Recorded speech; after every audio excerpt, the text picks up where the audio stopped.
네, 오늘 우리가 함께 읽은 본문 말씀에는 두 명의 등장인물이 나옵니다. 첫 번째, 여호야김이라는 사람이 등장하죠. 혹시 여호야김의 아빠가 누군지 아십니까? 여호야김의 아빠는 그 요시야라는 굉장히 선한 왕이었습니다. 이 선한 왕이 얼마나 선했냐면 남유다에서 손에 꼽힐 만큼 종교개혁도 열심히 하고 하나님을 향한 열심이 있는 사람이었습니다. 그런데 애국가의 전투에서 조금 어이없이 죽음을 당합니다. 그것 때문인지 이 여호야김 왕은 하나님을 좋아하지 않습니다. 얼마나 싫어했냐면 하나님의 말씀을 선포하면 이러한 행동을 했는데, 우리 앞에 성경 구절 한번 띄워주시겠습니까? 네, 우리 앞에 있는 말씀 한번 다 같이 읽겠습니다. 시작. 한우 쪽을 낭동하면 왕이 면도칼로 그것을 연하여 베어 하로불에 던져서 두루마리를 모두 태웠더라. 왕과 그의 신하들이 이 모든 말을 듣고도 두려워하거나 자기들의 옷을 찢지 아니하였고, 지금 이 행동을 하고 있는 사람이 바로 여호야김입니다. 여호야김은 하나님의 말씀을 전달하면 하나님의 말씀을 전달하는 이 문서를 그냥 칼로 찢어버리는 행동을 합니다. 칼로 이렇게 베어버리죠. 우리나라의 성경에는 면도칼이라고 되었지만 실질적으로 보면 조그만한 칼로 보시면 됩니다. 그런 칼로 이렇게 하나님의 말씀을 경멸하는 행동을 했습니다.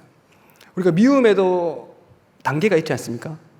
처음에는 이렇게 말을 하지 않는다든지, 그리고 두 번째는 이렇게 뒷담화를 한다든지 그 사람의 상대방을 욕을 하다가, 우리가 마지막으로 가는 단계가 무엇이냐면 이제 폭력을 행사하는 거죠. 이제 행동으로 표출되는 것을 말합니다. 지금 여호야김이 굉장히 하나님께 화가 나 있는 것을 알 수 있습니다. 왜 화가 났을까요? 이게 중요한 거죠. 왜 화가 났을까요? 우리가 두 가지 정도로 성경에서 유추할 수 있는데, 첫 번째는 우리가 조금 전에 봤듯이 아버지의 갑작스러운 죽음입니다. 요시야 왕이 굉장히 선한 왕이라고 했습니다. 이 선한 왕이 너무나 어이없이 죽어버립니다. 애국가의 전투에서 죽어버리니까 당연히 아버지를 보고 신앙을 배웠던 이 여호야김 입장에서는 화가 나겠죠. 그러니까 하나님의 서운한 마음이 들 수도 있을 겁니다. 그리고 두 번째는 이 당시에 활동하던 선지자가 예레미야였습니다. 이 예레미야가 선포하는 메시지가 무엇이냐면, 너희는 바벨론의 지배 아래 들어가라. 바벨론에 들어가면 너희가 그곳에 70년 살다 나올 것이다. 그 포로 기한이 다 차면 너희가 돌아 나올 것이라는 것을 계속해서 예레미야가 선포합니다. 그런데 이 여호야김이 가지고 있었던 마음이 무엇이냐면 바벨론으로 가기 싫다는 겁니다. 나는 바벨론으로 가기 싫고 애굽에 붙기 원한다. 난 애굽에 있었으면 좋겠다. 계속 이렇게 어필합니다. 그리고 이게 반란을 일으킵니다. 이 반란 때문에 느부갓네살이 와서 이 예루살렘을 침공하게 되었습니다. 그래서 결국은 포로로 끌려가는 이 비참한 상황을 맞이하게 되었죠. 하나님에 대한 기대감이 있었죠. 그런데 이 기대감이 어떻게 됐습니까? 하나님과의 기대감과 하나님 원하시는 뜻과 일치하지 않고 자꾸 어긋나서 결국은 포로로 잡혀가는 상황까지 이끌렸습니다. 그리고 오늘 두 번째로 등장하는 인물은 느부갓네살이라는 인물입니다. 느부갓네살은 이제 이 나라의 바벨론이라는 나라의 건국자는 아니고 두 번째 왕입니다. 이 느부갓네살 왕이 아카드어로 뜻이 무엇이냐면 나부여 영토를 보호하소서, 이런 뜻을 가지고 있었습니다.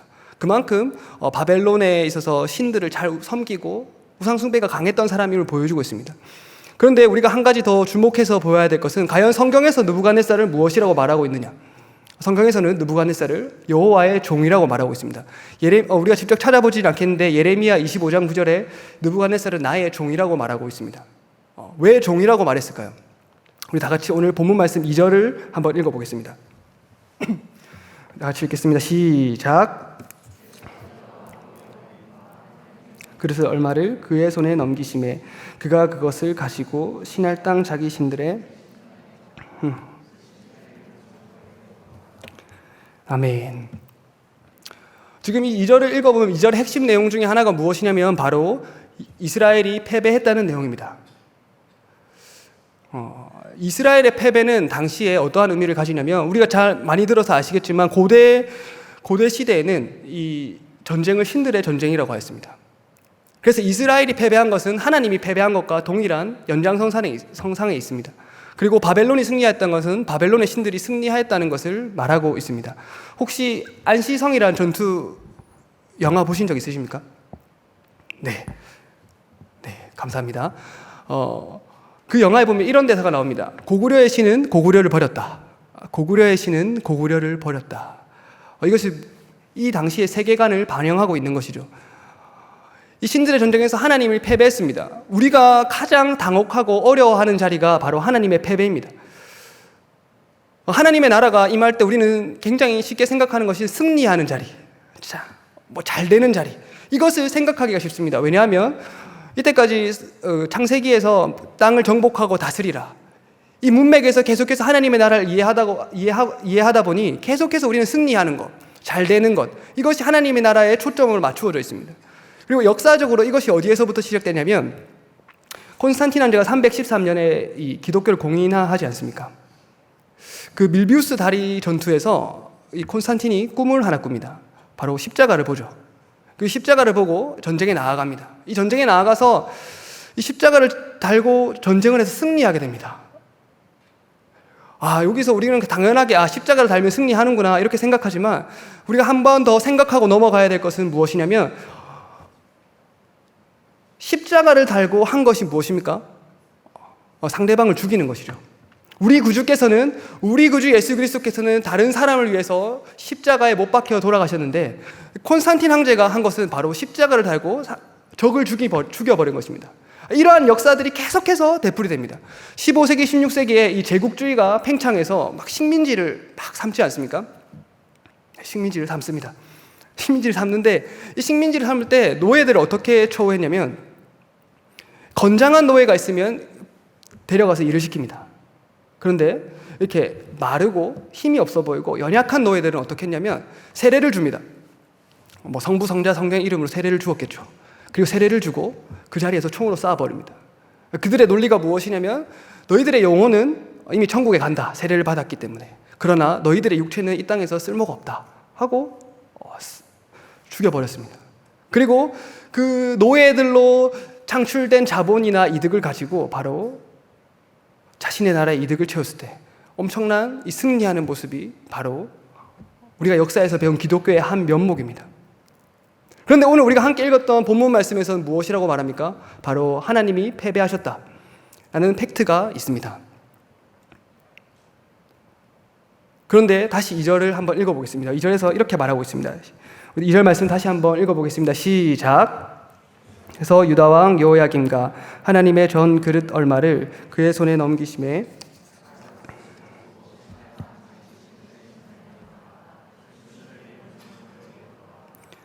아멘.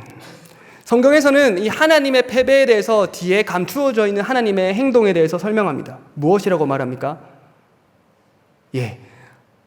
그의 손에 넘겼더라. 손에 넘기셨더라. 바로 하나님의 이 패배를 작정하셨습니다. 하나님은 왜 이렇게 패배를 작정하셨을까요? 하나님은 어떠한 것을 회복시키고 어떠한 것을 하나님께서 이 백성에게 설명하기 위해서, 말씀하기 위해서 왜 패배를 작정하셨을까요? 이제 이 뒤에서부터 우리가 잘 아는 인물이 나옵니다. 다니엘이라는 인물이 나옵니다. 이 다니엘을 구조를 1장에서 6장까지의 구조와 7장에서 12장까지 구조로 나눌 수 있습니다.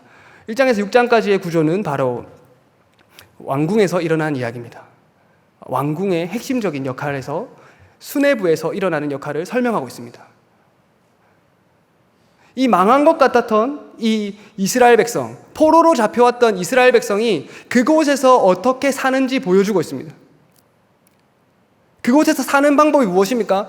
바벨론이라는 제국의 심장부에서, 바벨론이라는 제국의 왕궁에서 이 다니엘이 어떻게 살아갑니까? 바로 하나님을 의지하면서 살아가고 있습니다. 하나님의 이 백성을 향한 뜻이 무엇이냐면 바로 하나님의 거룩함의 회복이었습니다. 하나님을 의지하는 것을 회복하는 시간을 바로 하나님께서는 원하셨습니다. 이 이스라엘이라는 땅이 굉장히 독특한 땅입니다. 이 팔레스타인 지역이 어디 있냐면 애굽이 여기 있다면 바벨론이 약간 이쪽에 있다면 애굽이라는 강대국과 이 바벨론이라는 강대국이 전쟁을 하기 위해서는 꼭 거쳐야 되는 땅이 무엇이냐면 바로 이스라엘 땅입니다. 이 전쟁을 하기 위해서 거쳐야 되는 땅이기 때문에 굉장히 어렵겠죠. 전쟁이 자주 일어나면. 바벨론이 강대국이 되면 바벨론에서 침략을 하고, 애굽에서 침략을 하면 애굽이 강대해지면 애굽이 침략을 하고. 여러분, 이 지리적인 여건이 얼마나 중요한지 최근에 나온 책 중에 지리의 힘이라는 책이 있습니다. 이 책에서 하는 말이 무엇이냐면, 미국이 강대국이 될 수 있었던 이유가 무엇인가를 지리적으로 설명하고 있습니다. 무엇이냐면 지리적으로 너무 여건이 좋다는 것이죠. 왜냐하면 주변에 캐나다가 있고 멕시코가 있고, 이 미국이라는 강대국을 위협할 수 있는 존재가 전혀 없다는 것입니다. 반면에 우리나라는 어떻습니까? 세계에서 최강대국들이라는 나라들이 질비해서 옆에 둘러싸고 있는 그러한 형국을 가지고 있습니다. 마치 임진왜란 때 일본이 우리나라를 통해서 중국을 침략하러 간 것처럼 그러한 상황에 있는 나라가 이스라엘이었습니다. 그런데 하나님은 그곳에서 무엇이라고 말하냐면, 내가 너희를 먹여 살릴 때 이른 비와 늦은 비를 내려야 너희가 먹고 살 수 있다. 너희가 외교 정책을 잘하기 전에, 너희가 농업의 생산력을 높이기 전에 너희가 살 수 있는 길이 무엇이냐면, 너희에게 이른 비와 늦은 비가 내려야지 너희가 살 수 있다 라고 하나님은 말씀하고 있습니다. 이것은 지금 우리에게도 동일한 하나님의 메시지입니다. 먹고 사는 문제를 누가 지고 계십니까? 바로 하나님이 지고 계신 거죠. 하나님께서 우리의 먹고 사는 문제를 이른 비와 늦은 비라는 그 표현으로 지금도 여전히 우리의 먹고 사는 문제를 하나님께서 계속해서 관여하고 참여하고 계신 줄 믿습니다. 이렇게 하나님은 하나님의 백성의 회복을 위해서 패배를 작정하셨습니다. 그리고 오늘 우리가 함께 읽었던 이 본문에서 중요하게 대비되는 도시가 나옵니다. 도시 하나와 나라가 하나 나오는데, 첫 번째는 예루살렘이고 두 번째는 바벨론이라는 나라입니다. 이 예루살렘, 성경에서 예루살렘을 묘사할 때는 보통 거룩한 예루살렘이라고 묘사를 하는 것을 자주 볼 수 있습니다. 바벨론은 어떻게 묘사를 할까요? 바벨론은 요한계시록에서 이렇게 표현합니다. 크도다 바벨론이요, 큰 성 바벨론이요. 이 두 성이 절대적으로 비교되는 개념이 무엇이냐면 바로 큰 성, 하나는 거룩함. 이 존재의 목적이 다르다는 것입니다. 지금 이 다니엘서에서 나오는 바벨론은 역사적 사실로서의 바벨론입니다. 그런데 요한계시록 18장으로 가보면 이 바벨론 자체를 하나님께서 어떤 성도들을 핍박하는 세력, 계속해서 성도를 대적하는 세력으로 등장합니다. 이 성이 강조하는 것이 무엇입니까? 큰 성, 크고 강한 성. 그런데 예루살렘을 무엇이라고 묘사합니까? 바로 거룩한 성. 이 성들의 목적의 자체가 다르다는 것입니다. 이 바벨론이라는 성의 목적은 바로 자기 확장을 통하여서 계속해서 자기 성을 쌓아가는 것입니다. 절대로 무너지지 않을 안정감을 찾아서 따라 나가는 여행을 하고 있는 성이 바로 이 바벨론이라는 성입니다. 이 조금 더 커지기 위해서, 자기 확장을 하기 위해서 필요한 재물이 얼마나 될까요? 이렇게 록펠러가 이런 말 하지 않았습니까? 당신에게 재산이 얼마나 더 필요합니까? 얼마나 더 벌고 싶습니까? 조금 더. 이미 록펠러는 지금으로 환산해도 거의 역사상 가장 최고의 부자 중 한 명이라고 할 수 있는 그 부자도 원하는 것이 무엇입니까? 조금 더. 큰 성의 바로 목적은 조금 더입니다. 그런데 이 거룩한 예루살렘은 하나님이 오늘 이 바벨론의 포로로 끌려가면서 하나님께서 원하셨던 내용은 바로 이 백성의 거룩함을 회복하기 위해서, 오늘 하나님은 패배를 하시고 이 거룩함을 회복시키기 위해서 등장시키셨습니다. 이 거룩함을 위한 하나님의 희생은 바로 아들을 내어주기까지 우리의 거룩함을 위해서 하나님은 아들을 주시고 바로 십자가에 못 박으셨습니다. 이 거룩의 길이 성경은 쉽다고 결코 말하지 않습니다. 성경은 이 거룩의 길을 기본적으로 어렵다고 전제하고 있습니다. 요한계시록에 이렇게 말하고 있습니다. 요한계시록에서 하나님께서 모든 성도들의 눈물을 닦아주실 거라고 말하고 있습니다. 이것은 기본적으로 눈물이 많다는 것을 전제하고 있습니다. 성도의 삶 가운데 눈물이 많은 것을 전제하고 있습니다. 쉽지 않음을 전제하고 있는 것이 바로 하나님의 나라입니다. 이 하나님의 나라의 길을 따라갈 때 우리는 한 가지 더 생각해야 될 것이 무엇이냐면 자신의 거룩함만 생각하면 안 되는 것이죠. 무엇이냐면 개인의 힘듦이 있습니다. 그런데 이 요한계시록에서 말하는 큰 성 바벨론의 전체적인 목적 중에 하나는 무엇이냐면 성도를 계속해서 핍박하지 않습니까? 근데 고난이 오는 이유는 바로 개인의 잘못 때문에 고난이 오는 이유도 있지만 다른 이유 중에 한 가지가 무엇이냐면 바로 구조적인 악 때문에 오는 고난이 있습니다. 그것은 바로 큰 성 바벨론 안에 있을 때 우리가 어쩔 수 없이 처하게 되는 고난, 구조적인 고난이 있습니다. 이 월터 브루그만의 안식일은 저항이다 해서 이것을 바로 무엇이라고 말하냐면 파라오의 체제. 파라오의 체제. 파라오의 체제 안에서는 참된 안식을 누릴 수 없다. 그럼 파라오의 체제에서 이스라엘 백성을 한번 상상해 봅시다. 이스라엘 백성이 하루에 일을 1시간 더 하고 1시간 안 하고, 물론 개인에게 큰 기쁨이 되겠죠. 어디 가서 숨어 있다가 짜잔, 일 안 했어. 너무 행복해. 이것이 개인에게는 의미가 있겠지만 우리가 이것을 돌이켜서 보면 이 구조에서는 절대로 나아갈 수 없습니다. 구원이 임해야지 바로 이것이 나아갈 수 있는 것이죠. 하나님께서 오늘 우리 가운데 행하시는 일이 무엇이냐면 바로 이 구원을 베풀겠다고 약속하십니다. 바로 큰 성 바벨론의 몰락을 말씀하고 계십니다. 계시록에서 우리가 어떠한 영광을 누리게 됩니까? 바로 개인의 실수로 임했던 고난, 나의 패배, 이런 것들이 다 무너지는 것을 말하고 있습니다.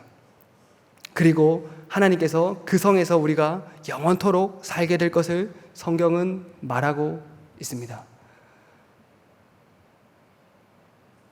바로 우리가 살아가는 이 하나님 나라를 살아가는 이 방식은, 하나님 나라를 살아가는 이 길 위에서 우리가 필요한 것은 바로 이것을 믿는 믿음입니다. 하나님께서 모든 것을 뒤집어 엎으시는 그 나라를 기대하면서 우리가 믿음으로 살아가는 것, 바로 믿음이 필요한 것이죠.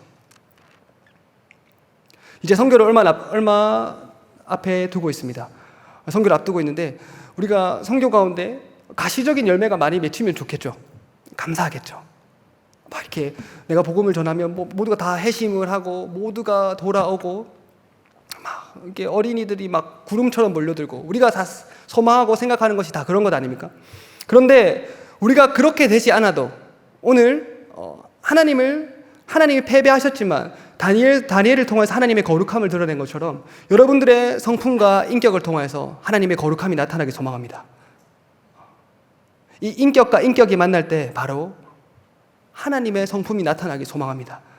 그 성품이 하나가 우리 가운데 바뀌면 바로 하나님의 나라가, 하나님의 역사가 우리 가운데 임하는 것인 줄 믿습니다.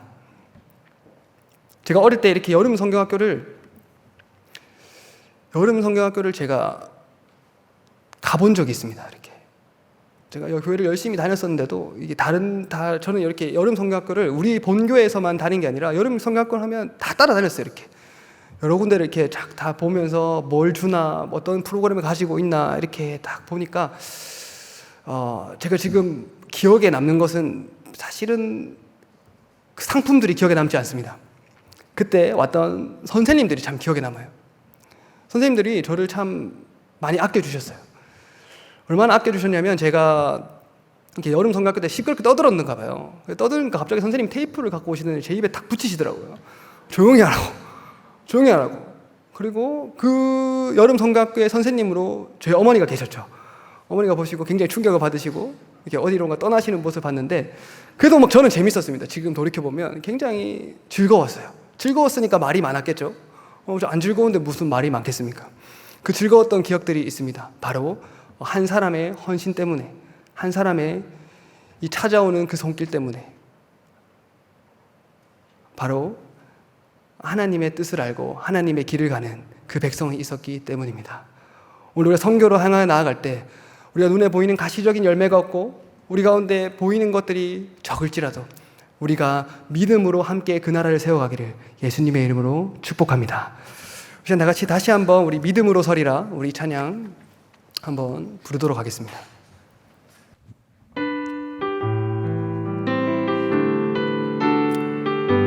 이곳에 임하신 하나님 나라, 이곳에 임하신 하나님 나라, 가난한 마음을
눈물로 씨를 뿌린 자는 기쁨으로 단을 거둔다고 말씀하셨습니다.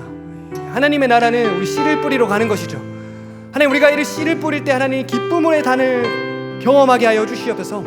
하나님, 내가 당장 눈앞에 열매가 보이지 않더라도 하나님, 이 눈물의 씨앗이 기쁨의 단을 맺을 줄 믿습니다. 주님, 이번에 가서 안 되면 다음에 또 가고, 한 번 가서 안 되면 두 번 가고, 두 번 가서 안 되면 네 번 가고, 네 번 가서 안 되면 다섯 번 가고, 하나님, 이 포기하지 않는 씨 뿌림이 하나님 결국에 마침내 무너지지 않는 하나님의 나라처럼 우리가 열매를 맺게 될 줄 믿습니다. 주님, 이 시간 우리 가운데 이 믿음을 더하여 주시옵소서. 이 시간 이것을 보고 다 같이 한번 주여 부르짖고 기도드리겠습니다. 주여.